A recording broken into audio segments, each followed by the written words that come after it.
Hey everyone, this is Jake Griggs with Griggs Sculpting. I know I got a lot of followers, a lot of people on Facebook and Instagram that follow my work, and you've never really, never really met me. I just kind of want to introduce myself and talk about what I do and why I do what I do. I've been a sculptor for about 12 years, and I had kind of a unique experience where I almost quit being an artist and I started to sculpt, and I found that it was really difficult, and I almost lost it one night. And I threw all my work against a wall, freaked out, and I went into my dining room and I opened up the Bible to Deuteronomy chapter 31. And in that verse, it talks about a guy named Bezaleel who was an artist, and the scripture says that God anointed him with wisdom, understanding, and knowledge and intelligence as an artist to create the temple and the Ark of the Covenant. And I prayed that night and asked the Lord if He would do the same for me. And it wasn't some magical thing, but I woke up and things began to change in my mind.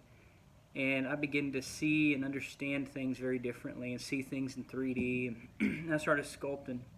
And a lot of my work, I can't give a testimony to it as, my classical training or my art school or all my hard work. I mean, it really is something that the Lord breathes in me. And I kind of want to talk about just a little bit about the artists in general in our culture today is that the Lord is expressing Himself in people in visual ways now through the arts. We're not an oral culture anymore where you just hear it and understand things. That we're a visual culture. We need to see. We need to understand. And I believe that the Lord is expressing His nature, His divine nature, through the artists in our culture today. And that's what my work is all about. All of my sculptures, you can go look at them on Facebook or Instagram or my website, which will be posted below. But God is expressing His nature.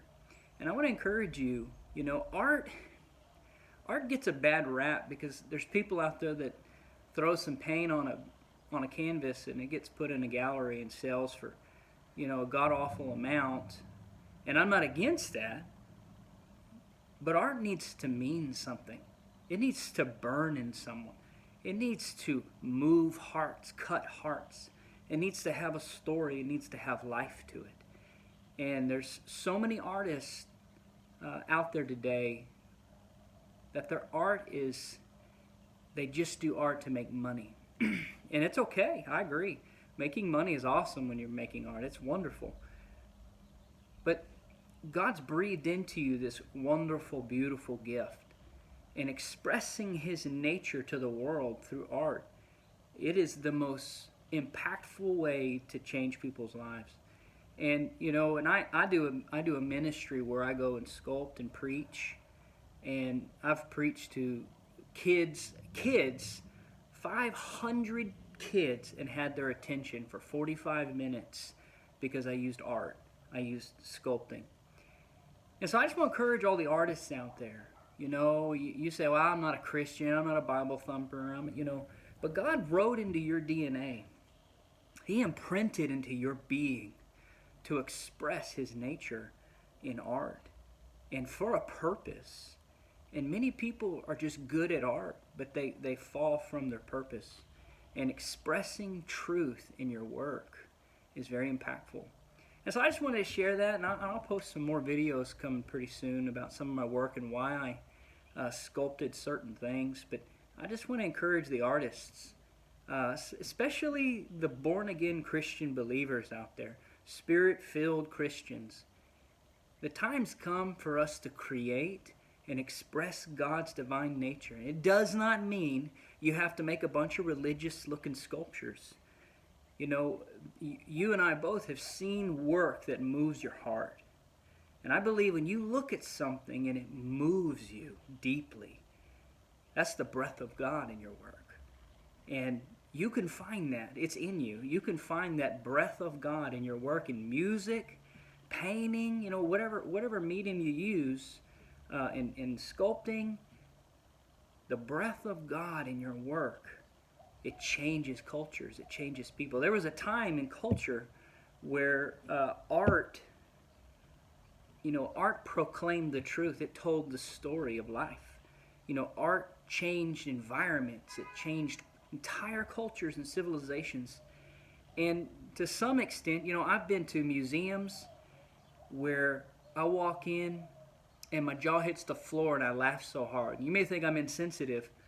My wife and I went to an art contest one time, and we saw a repainting of Mona Lisa with burlap sack on top of it, with a faucet sticking out of her forehead, and it was called Faucet Head. And I wasn't offended that this person won in the contest and I lost. I wasn't upset about that. I just couldn't stop laughing about how ridiculous it was. And that's what art has become. It's become this joke. The weirder and crazier and more extreme you get, the more attention you get. And I think the artists need to come back to the truth. Making work that changes, that expresses goodness, that moves hearts in a powerful way. And anyways, I just wanted to share that with everybody. I know you don't know me, and it's just another video of someone else out there, running their mouths. But I hope this truth sets with someone out there. This is Jake Griggs with Griggs Sculpting. If you're interested in any of my work, you go to my website. It's jakegriggssculpting.com, or Facebook or Instagram. It's Griggs Sculpting. Thank you. Appreciate it.